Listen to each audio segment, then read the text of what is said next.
Introvert Circus. I'm Sassafras and this is Sirius. You wave? Yeah, and we are back with another video. Thank you so much for being here with us. If you have not already, please subscribe to our channel. We're really excited to be growing this space, prioritizing fun, games, and training together. So today's video is one that has been highly requested in our DMs and in my Facebook training group, Tricks in the City. If you're not part of Tricks in the City, definitely come check us out on Facebook. It's a lot of fun, super supportive, and just great group of people and dogs hanging out together and doing tricks. So this video, like I said, was requested, and it is really wanting me to talk about what our training life looks like on the daily. Like, what does that really mean? And it came about in large part because of our planner, the dog training planner, which is always linked in the description box below. You can get this paper copy, direct copy of it on Amazon. You can also get a PDF download of it, and again, those links are always in the description box. And the questions I was getting were, okay, so you have this planner, you created this planner, that's awesome. We use the planner, we're writing down what we're doing, but what does that really look like every day? Like, how much time are you actually spending training with Sirius? And I think the answer might surprise you a little bit, because it is not actually a tremendous amount of time in terms of how long each day are we in here in our training room, like practicing different things. It's a little more organic than that. So I did want to talk about that. Also, I want to say that there is no specific science for how to do this quote unquote right. It's about let's figuring out what works best for you and your dog. That said, something that was really important, I think, to touch on is the idea that we are always training, we are always learning, that any time we spend with our dogs is an opportunity for learning, and they are learning. They're learning, they are practicing, they're rehearsing different behaviors, even if that means we're just sitting on the couch watching Netflix or we're out for a walk. Any of those times that we are in the presence of our dog is an opportunity for us to learn and grow together, whether that's practicing a specific cue or behavior, or whether that's feeding into that relationship that we have with each other through play, through cuddling, through grooming, whatever that looks like. So every interaction we have with our dog is an opportunity for learning, and I like to really invest in those moments as much as possible. I'm super privileged because my full-time job is being here at home, writing articles about dogs, writing books about dogs, and creating content to help dog people better understand their dogs and live more fun, enjoyable, and playful lives together with their dogs. I'm super lucky. My job is spending all day thinking about dogs and being with my dog. But that hasn't always been the case. I used to have a job outside of the house. This isn't, saying that in order to work with your dog every day, you have to work from home. That's been a reality for a lot of people the past year, but that's shifting for people, and you don't have to be at home all day to make training a priority with your dog. Even though I'm home all day, the vast majority of the training that we're doing sort of in that intentional, coming and working on tricks or working on new skills, takes very little time actually. So this goes to that question, what does my training really look like? When I'm planning that in there, what does that mean? My training sessions are really short. I like to do more training sessions for fewer amounts of time spread throughout the day. And again, my day is really flexible, so I'm able to do that, but that hasn't always been the case. You don't have to be home all day. You can do a quick training session in the morning when you get up. You can do another quick training session maybe as you're feeding your dog breakfast. You can do a quick training session when you get home from work. You can do another one when you're getting ready for dinner. You can do another one before bed. Whatever your schedule looks like, you figure that out, what makes sense for you, what works for your dog. But I really have found how to add value into those training sessions. It's not about having this really large block of time where you're we're going to go train now, and then you go and do that. It's taking a minute, 2 minutes, 3 minutes, really less than 5 minutes per training session is what I spend. And the key to that is making the most of that time, but not getting stuck in this repetitive cycle. One of the things that we as people get really guilty about or are really guilty of is getting stuck in that the next one is going to be better, or that was great, let's do it again. That cycle can get really, really boring, really, really not fun, and almost toxic in some ways. It's this vicious cycle, right?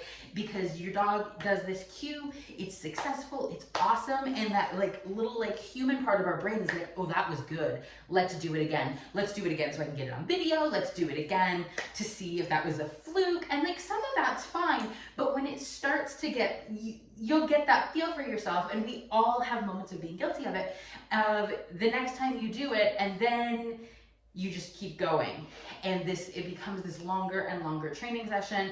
Your dog's bored, maybe you're getting frustrated, maybe your dog's getting frustrated. That's not fun.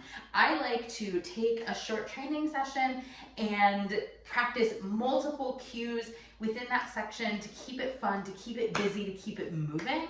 And that's both because I find that more enjoyable, but also my dog does. And different dogs have different thresholds for repetition. Some dogs really, really, really like to like keep working it and keep working it. That is definitely not the case with Sirius. It's not the case with a lot of dogs. She gets bored for sure. And so she's like, did that, did it good, got the cookie, let's do something else. And so I really like to play with that with her to keep her drive up. That's always my goal, is to make each training session as fun as possible. So we do, maybe we're working on basketball. We're going to do a couple reps of basketball. Awesome. Now we're going to move on and do leg weights. Now we're going to move on and do ring toss. Now we're going to do some orbits. Now we're going to practice some sign reading, and that's it. And I can do all of that within a 2 to 3 minute period. Those are fast reps. And then we go and we're going to go outside and play ball, or maybe we're going to go and make dinner.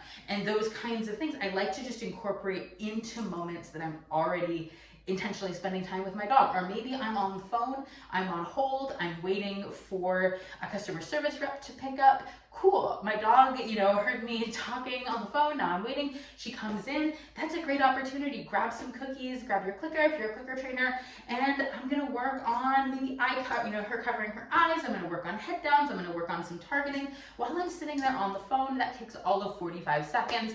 Boom, that was a mini training session. And that's really what I like to do. I like to keep them spontaneous. I like to keep them fun. The big piece of advice I have with what training on the daily looks like is to keep them successful, keep them enjoyable. You want to stop the training session with you and your dog both engaged and wanting to do more. You don't want to keep going until your dog is tired, your dog is hot, you're tired. What we want to do is do more training sessions, more small training sessions as opposed to longer training sessions. I've really found that's the key to really building fluency and building fun and drive in the skills that we're working on. And also spontaneity, keeping it fun. I saw on Instagram stories last week one of our followers who has the training planner doing really, really cool stuff. I will try to insert a picture here if I am able to find it and do that. It goes in stories, so I'm not sure if I can. I'm not sure if I screen grabbed it, but such a great idea was to take a mason jar and to, on slips of paper, write different cues that their dog knows or is learning or is working on, drop all of those slips of paper into the mason jar, and then when it was time to train, would pull out one, different slips from that and use those. Hi, Thing, you gonna come hang out with us? Use those slips of paper as a kind of like a random draw to be like, oh, we're gonna work on this skill now. Oh, we're gonna work on this skill now. And I thought that was such a brilliant way to structure a fun training session, and then you put them back in, shake it up, and you can do it again the next time you're going to train. I love that idea. Definitely something that I will be recommending, as I'm doing now, to folks who are looking to kind of create more fun and play in your training sessions if you feel like you get a little stagnant or keep working the same things over and over. So that's really what training looks like in our house, though. It's working on particular skills or cues for really short amounts of time, multiple times a day. And what I'm working on will shift day to day, week to week, and that's the kind of thing I always write in the planner, and sort of I have like my weekly goal, and then I break that down. That looks different for us at different times. When we were working on rally titles, I was working much, much more on rally skills every day. That doesn't mean we were running full rally courses. We were working on those individual skills, and that's that other piece. Focus on the small bits that you and your dog can work on in a short period of time that build that duration, that build that larger skill set for your larger goals. So if we were working on a ad partnership with a brand that involved her needing to do some particular tricks or skills, that's going to be kind of one of the priority things that I'm working on in a given week.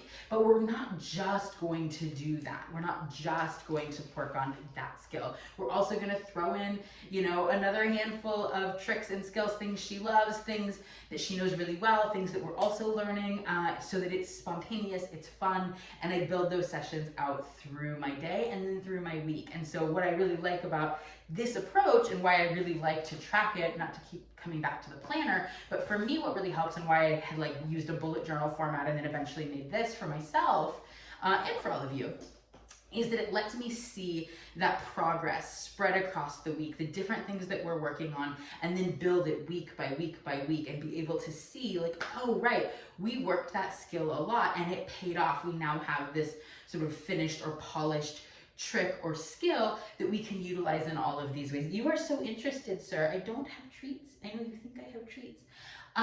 Yeah, so that's what training looks like in my world. I'd love to know what training looks like for you. Do you structure your training similar to me? Do you structure it differently? I'd love to know. Let me know in the comments. Again, don't forget to like and subscribe to this channel and to this video. I hope you and your dogs are having a super fantastic week. Again, as always, also, if you have video requests, please feel free to leave them in the comments or DM me on any social media platform. I am always excited to create the content you guys are looking for. I hope that you and your dogs have a great week, and your cats. I have a very engaged cat boy right now, and we will see you again in another video very, very soon.